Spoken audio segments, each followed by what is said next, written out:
la raza a los afrodescendientes, yo no me tengo que reivindicar de nada si yo no hice nada. Indemnícenme, devuélvanme todo lo que me sacaron. Y ahí entiendo. Todavía no, ninguno salió a pedir perdón. Cuando murieron más de 600 millones en los 200 años en el tráfico.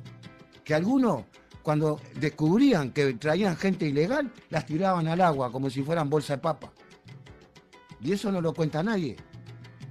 Pero yo sé que eso pasó y sabemos todo. ¿Quién se fue con Artigas acá? Los españoles no, se fueron los negros y los indios. ¿Quién peleó con Artigas? Indios, negros, sambo y mulato. Entonces, es el momento de decir gracias y por supuesto. Todavía seguimos remando con un escarbadiente nosotros. Vamos arriba. Y yo no conozco todavía un reglamento que diga que el candombe es un motivo oficial dentro de la enseñanza primaria. Y que en las escuelas, por reglamento, debería de haber una cuerda de tambores, básicamente, así como hay un piano acústico.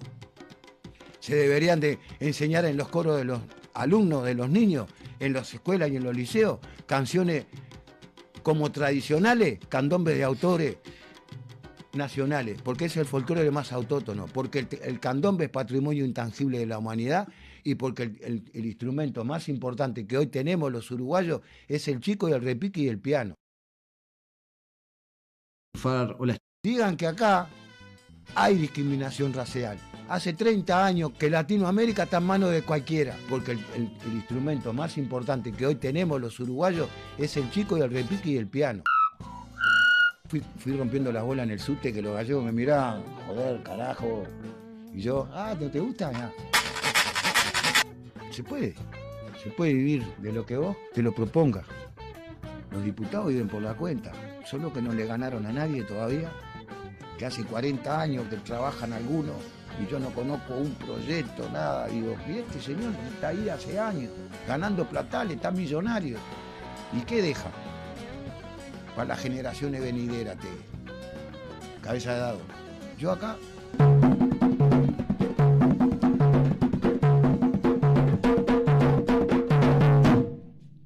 Voy a dejar... Máxima del carnaval.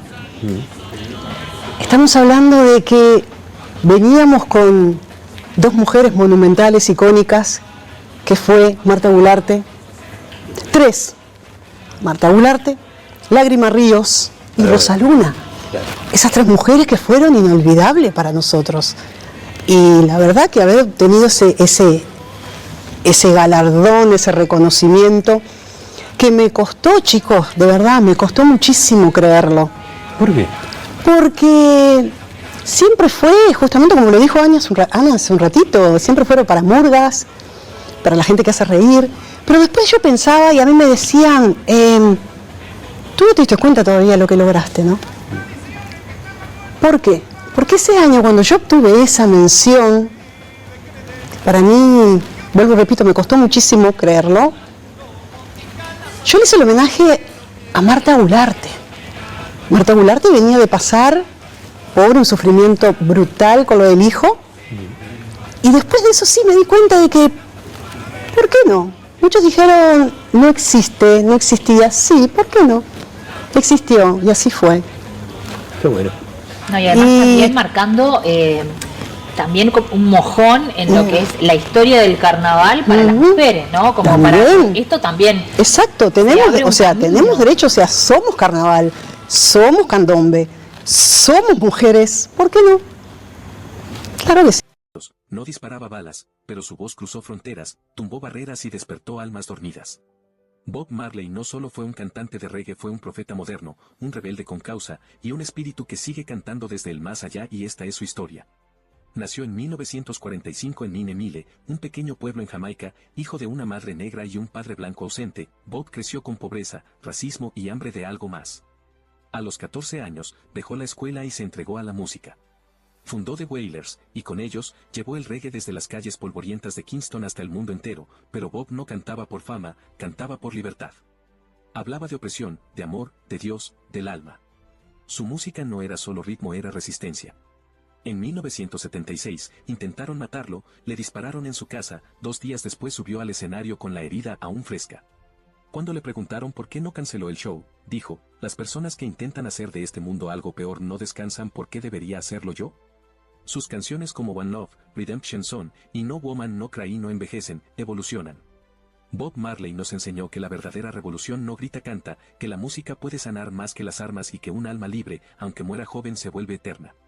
Ahora dime en los comentarios, ¿cuál canción de Bob Marley sientes como un refugio? Porque tal vez, su misión nunca fue la fama sino despertar la conciencia del mundo.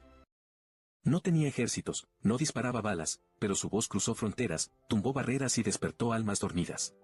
Bob Marley no solo fue un cantante de reggae, fue un profeta moderno, un rebelde con causa, y un espíritu que sigue cantando desde el más allá, y esta es su historia. Nació en 1945 en Nineveh, un pequeño pueblo en Jamaica, hijo de una madre negra y un padre blanco ausente. Bob creció con pobreza, racismo y hambre de algo más. A los 14 años, dejó la escuela y se entregó a la música. Fundó The Wailers, y con ellos, llevó el reggae desde las calles polvorientas de Kingston hasta el mundo entero, pero Bob no cantaba por fama. No llevaba un arma. No levantó la voz con odio, pero conmovió al mundo entero con solo su verdad.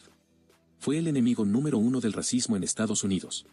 Y aunque lo amenazaron, lo golpearon y lo espiaron, nunca retrocedió.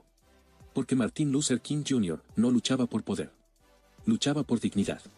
Nacido en 1929, en Atlanta, Georgia, creció en un país dividido por leyes injustas. Los afroamericanos no podían usar los mismos baños, ni sentarse en los mismos asientos, ni estudiar en las mismas escuelas que los blancos. Desde niño, Martín entendió lo que era ser rechazado solo por el color de su piel. Pero también entendió que el odio solo podía romperse con algo más fuerte, la justicia guiada por la paz. Inspirado por el mensaje de Jesucristo y la resistencia no violenta de Gandhi, se convirtió en pastor y líder social. Su primera gran batalla fue en 1955, cuando una mujer llamada Rosa Parks se negó a ceder su asiento en un autobús a un blanco. Martín organizó un boicot masivo de más de un año. Ganaron. Y desde ahí, el movimiento por los derechos civiles no se detuvo. Recorrió Estados Unidos de punta a punta, marchando, predicando, protestando de forma pacífica, mientras era arrestado, amenazado y constantemente vigilado por el FBI. Pero nunca se rindió. Su momento más poderoso llegó el 28 de agosto de 1963, frente al monumento a Lincoln, cuando pronunció el discurso que cambiaría la historia, I Have a Dream. Soñaba con un país donde el color de la piel no definiera el valor de una persona. Y esa frase, dicha con firmeza y compasión, sacudió las conciencias del mundo entero. En 1964, recibió el Premio Nobel de la Paz. Tenía apenas 35 años. Y aunque parecía invencible, el 4 de abril de 1968, mientras apoyaba una huelga de trabajadores en Memphis, Tennessee, una bala silenció su voz. Pero no su mensaje. Porque Martin Luther King Jr. murió de pie, luchando. Y su sueño, sigue vivo. Martin no buscaba fama. Buscaba igualdad. No pedía venganza. Pedía respeto. Y no se convirtió en leyenda por lo que gritó, sino por lo que se atrevió a decir, aun cuando sabía que lo podían matar por ello. ¿Tú también crees que el mundo aún necesita ese tipo de líderes?